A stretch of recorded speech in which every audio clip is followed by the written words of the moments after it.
Okay? So, pinalitan ko lang, iba kasi yung nakalagay na number kanina. So, for sample problem 1, pagdating kay Venturi meter, ito yung ating device. It has a 100 mm diameter horizontal Venturi meter is installed in a 450 meter diameter water main. So, ang water main natin is nandito kay inlet.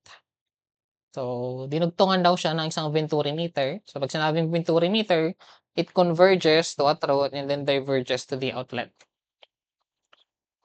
So, the deflection of mercury in the differential manometer connected from the inlet to the throat is 375 mm. So, kanina dun sa figure natin, ang nakalagay kasi is piezometer. Pero there are both devices na used to measure the pressure difference.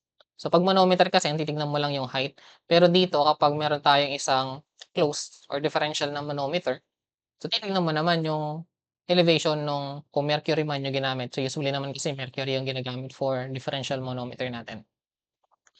So, just like the problems natin doon kay principles of hydrostatics, yung topic mismo na involving si differential manometer. So, gano'n din natin iso-solve yung ating pressure difference. So, 'di ba do'n sa ating previous slide, so pinaghiwalay natin yung potential energies and then kinetic energy. So, dito kay potential energy, nandito yung pressure heads natin. So, 'di ba pagdating kay pressure head, so yung solution natin dati kay principle of hydrostatics, kung tandaan niyo pa, si P2 equal siya kay P1 plus summation of gamma H. So, summation ng gamma H do'n sa loob ng ating manometer. So, ang ginagawa lang kasi dito, kumbaga, let's say, eto ay gamma H lang. So, lahat yan, dinivide mo ng gamma. So, eto magiging H na lang siya. So, etong P2 over gamma, P1 over gamma, ito naman yung nandito. So, I hope it makes sense para sa inyo, no? Pero if you want to get just the straight up difference ng pressure in point 2 and in point 1, so you can use yung original formula natin na P2 is equal to P1 plus summation of gamma H. So, okay lang din naman siya. Saka nyo na lang siya i-divide ng gamma dun sa dulo para hindi kayo malito in case na ganun yung case para sa inyo, no? Okay? So, dito tinatanong yung discharge neglecting head loss. So, when say neglecting head loss, so this is just E1 is equal to E2. So, for part B, compute the discharge if the head loss from the inlet to the throat is 300 mm. And then, last is the meter coefficient. So, take note, no, doon kay part A, neglecting head loss, ibig sabihin, ang makukuha mong discharge dyan, theoretical. Pero kay part B, tinatanong din si discharge, pero merong head loss. So, anong ibig sabihin nun? So, remember, pag meron ng head loss dun sa system, we're actually considering the actual values. So, for part B naman, ang tinatanong ay si Q actual. No, ano naman ang tinutukoy na meter coefficient dyan? So, iba yung pangalan niya kasi dito, pero ang tinutukoy nating meter coefficient dyan is the coefficient of discharge. Na makukumpute natin kapag pinag-divide natin tong dalawang yan. So, CV or CD is equal to Q actual over Q theoretical. So, di naman natin poproblemahin si part C, no, pag may sagot na tayo kay part A and B. Okay? So, let's solve this. So, for part A, ang solution natin will be neglecting head loss. So, E1 is equal to E2. So, let me expand this lang. Tunayin ko si V. 1 squared over 2G P1 over gamma plus Z1 is equal to V2 squared over 2G plus P2 over gamma plus Z2. So, walang head loss, no? Okay? So, dito, ang isang common actually na ginagawa, no, hindi nyo makikita sa mga solution na V squared over 2G ito. So, baka kasi magtaka kayo kung saan nanggaling yung mga solution na ibang reference natin. Papakita ko na dito ngayon, no? So, first, we know that Q is equals to AV. So, si V, pwede mong sabihin na equal siya kay Q over A. Now, let's try to expand yung area. So, sa area naman, that's pi over 4 diameter squared. Now, kung gusto mong kunin si b squared over 2g, you can write it. So, etong buong yan ay v. So, lalagay ko siya sa numerator, no? Q over pi over 4 d squared na naka-squared. Remember, ito ay v lang yan. So, v squared divided by 2g. Now, if we simplify this, sa exponent, i-distribute mo sa numerator and denominator. So, ang mangyayari, we have q squared divided by pi over 4 squared times d raised to 4. So, naka-squared na siya, i-square mo ulit. So, d raised to 4. And then divided by 2g. So, itong si numerator, pag sinimplify natin, siya ay magiging q squared over pi squared d raised to 4 over 4 squared or 16. So, dito, we take the reciprocal. Ibig sabihin, ito, pwede mo siyang isulat as 16 q squared over pi squared d raised to 4. So, yan yung numerator pa lang, no? Ulitin natin.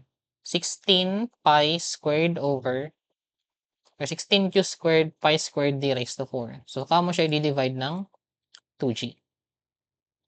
So, pag dinivide mo ng 2g, so ito ngayon ay magiging equal to, so 16 divided by 2, 8 na lang sa taas. 8q squared over, so yung g, sasama mo dito. So, we have g pi squared d raised to 4. So, this is an expression ng ating velocity head. Pero instead of using velocity, we're using the discharge. Okay? So, ito kasi, yung madalas ginagamit na nung iba kasi later on, discharge naman yung tinatanong dito. So, unahin mo pa rin naman kunin si velocity para makuha mo si discharge using this formula.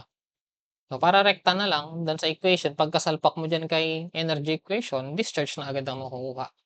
So, that's why, ito ang ginagamit. So, let's try to rewrite using that, no? So, si V1 squared, that's 8Q1 squared over 2G. Or sorry, over G pi squared d raised to 4.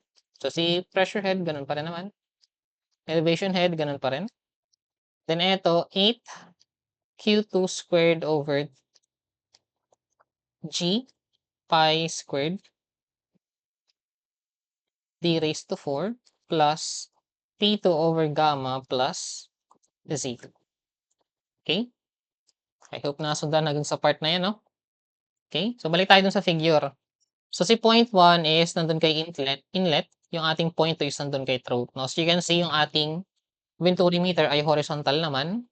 So, ang ibig sabihin ng horizontal, regardless kung saan mo iset yung datum line mo, ang value ng Z1 and Z2 is equal. So, dito, say kung ito man ay 5 meters tapos ito ay 5 meters din. Basically, they cancel each other. So, dito kahit kung mo nilagay ito, kasi wala naman ng value yan. Sorry, this is Z1, no? So, wala na silang value kasi magka-cancel sila. Okay? So, we're left with the velocity head and pressure head na lang. Okay? To determine yung ating discharge, so take note pala dito, no? Yung Q1 is equal to Q2. Si Q1 equal siya kay Q2. So, what we can do, so pwedeng alisin ko na lang yung subscript dito. So, since Q naman yung tinatanong natin, pwede natin ilagay lahat sa isang side yung may discharge lang. Or basically, yung ginawa dito sa equation na to. So, sa isang side, velocity head lang. Sa kabilang side, pressure head na lang. Okay? So, pagsamahin ko lang. So, we have, ang dito, magkaiba pala is yung diameter nila, no? Okay? So, iba yung size ng inlet and then ng ating throat. So, yun yung lalagyan ko ng subscript. So, we have 8q squared over g pi squared d1 raised to 4 minus 8q squared g pi squared d2 raised to 4 is equal to, so ililipat ko si P1. So dito sa kabila, meron tayong P2 over gamma minus P1 over gamma. So yung gamma na to, sa ilalim nila ay parehas lang. Kasi isang liquid or isang fluid lang naman ang dumadaloy throughout the venturimeter. So, pwede natin gawin, so pagsama natin, minus P1 na lang siya. So, under sila ng isang denominator kasi similar naman sila. Okay? So, eto pwede natin siyang i-simplify in terms of a variable Q. Kasi Q na lang naman yung unknown natin dito. So, yung ating D1, 450, ang ating D2, 150 mm. Okay? Let's substitute. So, 8 Q squared over 9.81 pi squared 0.45 raised to 4 minus 8Q squared over 9.81 pi squared. Then ito ay 0.15 raised to 4. So equal siya ngayon kay P2 minus P1 over gamma. Okay? So simplify muna natin itong equation na yan. Calculator ko lang din. So huwag niyo muna pansinin kasi pares naman silang Q squared, no? Ang ipag-subtract nyo lang is yung coefficient nila. So 8 over 9.81 pi squared times 0.45 raised to 4 minus 8 over 9.81 pi squared times 0.15 raised to 4.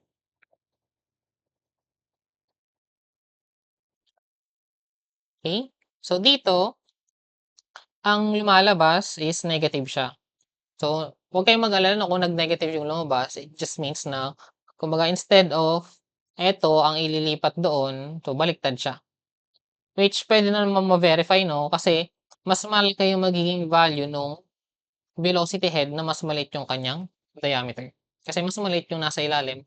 So, di ba mas maliit naman yung ating diameter at section 2. So, this term actually has a bigger value compared to this one. Pero okay lang din naman kung nag-negative kayo, no? It only means na pag sinimplify nyo ito mamaya, negative din yan. So, it will cancel out lang din yung negative. So, walang problema, no, kung ganito yung ginawa ninyo. And if you do the other way around, so mas okay actually. Pero, the magnitude na makukuha nyo is parehas lang. Opposite symbol lang nga siya kasi yung isa, yung nailipat. Okay? Pero the value of this one, so rewrite ko na lang sa kabilang slide kasi sikip na. Okay? So, yung simplified is negative 161. So, 3 decimal ko na lang, 199 Q squared. Now, this is equivalent to P2 minus P1 over gamma. So, ito naman, kunin natin yung value niya. So, balikan natin yung figure. So, titingin tayo dun sa ating manometer. So, from point 1, papunta tayo kay point 2. Let's say, starting from point 1, it's P1 doon sa ating inlet. So, pababa tayo. Pag sinabing pababa, di ba, positive na pressure yon. So, take note yung buong manometer natin, no? And then, yung venturimeter natin, ang dumadalo sa kanya is water. So, nandito lang sa ating differential manometer na part sa may YouTube niya, yung ating mercury. So, P1 plus, so pababa tayo dito. So, we have a height of y. So, ito rin ay y, no? This one is also y. Plus, ito. Sige, isa-isayin na lang natin. So, 9.81y plus 9.81 times 0.375. So, nandito na tayo. So, ika-cancel nyo tong YouTube na part. Dito na tayo ngayon. And then, pataas na tayo. So, magiging minus. Mercury yan sa 13.6 times 9.81 times 0.375. And then, pataas ulit. So, minus 13.6 times, or sorry, that's water na. So, yung mercury is ito lang part na yan. Pero, above this part, so starting from here, paakyat ay tubig na ulit. So, 9.81 na ulit. So, minus 9.81 y hanggang makarating na kay point. So, this is equal to 0.2. So, hindi nyo kailangan yung value ng y dyan kasi from our equation, magka-cancel lang din sila. So, positive, negative. Okay? Kung i-simplify natin ito, P1 plus, So 9.81 times 0.375 minus 13.6 times 9.81 times 0.375. So we have minus. So minus 46.35225 equal to P2. So remember, ang kailangan natin dun sa nagawa nating equation kanina, P2 minus P1. So yung P2 minus P1, ang ibig sabihin nun, so si P1 lilipat mo dun sa kabila. Kapag nilipat mo, si P2 minus P1 is equal to negative 46.35225. And then if you want the P2 minus P1 over gamma, divide mo lang. Negative 46.35225 over 9.81, which is equal to 4.725. So negative 4.725 meters. Okay? So yan yung solution using this formula or equation from the principles of hydrostatics. Pero dito, you can still compute for the P2 minus P1, no, considering the heads na agad. So when you say considering the heads, purahin ko lang ito. So from point 1, papunta ulit tayo kay point 2. So from point 1, pababa, so we have P1 over gamma. So ito na agad yung pressure head dun sa ating point 1. And then, since pababa tayo, so instead of adding gamma H, ang ilalagay mo na lang is just the H. So from point 1 pababa, we have Y, and then we have plus 0.375. So nandito na tayo, so paakyat na, minus 0.375 times 13.6. So take note, pag magkaibang liquid, you need to multiply yung kanilang unit weight. So dito kasi since water to, you can imagine na ito nakamultiply pa ng 1.0. So syempre, times 1.0 lang din naman yan. So wala naman siyang pagbabago dun sa pinaka-values. Okay? And then, paakyat ulit. So from here, papunta dito, so that's minus. So minus y is equal to P2 over gamma. And if you do, simplify this equation, magka-cancel. So, basically, pag nilipat nyo yung P1 over gamma dun sa kabilang side ng equation, so si P2 over gamma minus P1 over gamma, so pares lang din magiging negative 4.725 siya. So, mas mabilis lang kasi ang ganitong solution. Pero kung nalilito man kayo, considering the heads, so you can go back to this type of solution. Yung solution natin dati kay principles of hydrostatics, tapos sa dulo nyo na lang i-divide ng unit weight ng kung ano mang liquid yung dumadaloy sa venturimeter natin. Okay? So ito yung value ng ating P2 minus P1 over gamma, no? Negative 4.725. So yan yung lalagay ko na lang doon. So negative 161.199 Q squared. So etong si P2 minus P1 over gamma, yan yung negative 4.725 na na-compute natin. Q na lang yung unknown, you can solve for Q na. But take note, since we neglect the head loss, ito ay isang theoretical discharge. Computing, this is equal to 0.171 cubic meter per second. So this is our answer for part A.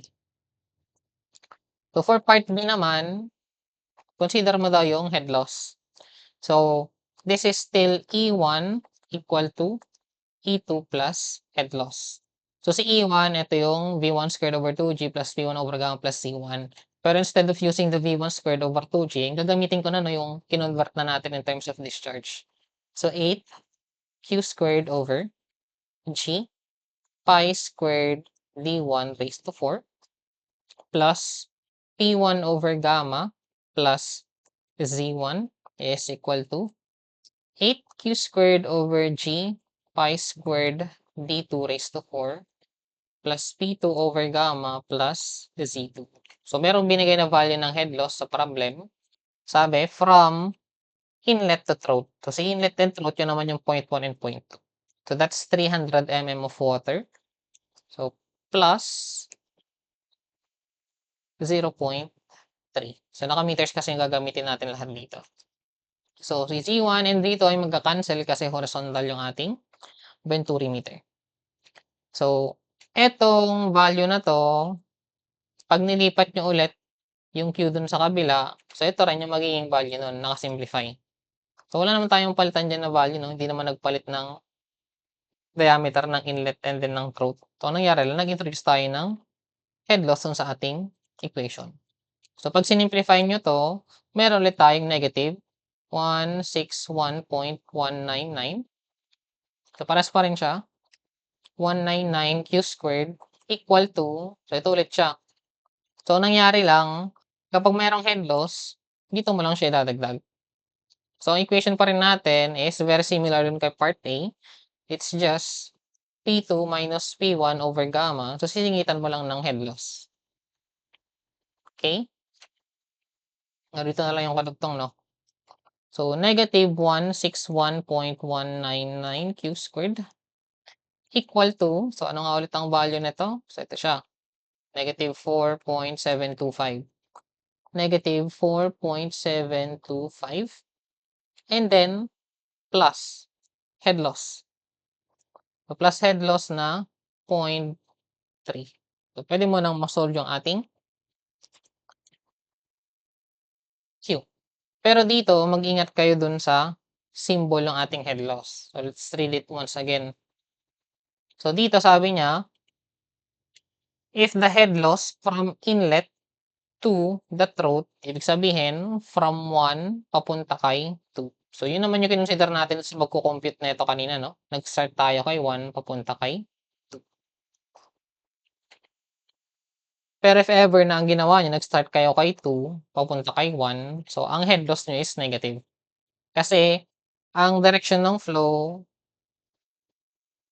is it will result to a positive value ng head loss. So, ganun naman yung mga previous na example natin, no? So, kapag positive yung lumabas na value ng head loss mo, ibig sabihin, tama yung kinonsider mong direction of flow. Pero if you consider a wrong direction of flow, magiging negative yung head loss mo. So, dito, since from point 1 to point 2 ang kinonsider natin, so, plus yung gagawin natin dito. Pero dito, if ever na kinonsider nyo kasi is yung kabila, nag-start kayo kay point 2 papunta kay point 1. So, ang mangyayari, ang version nito, magiging positive.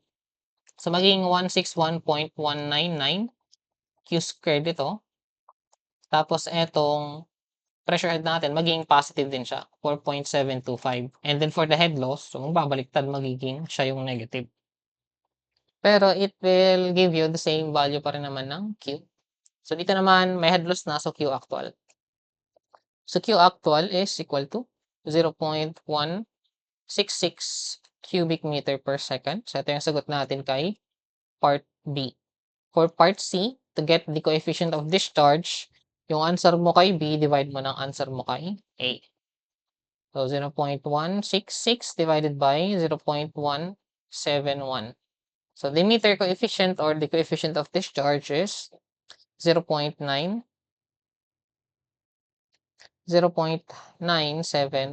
So, ito yung answer natin for the sample problem 1 ni Venturi meter.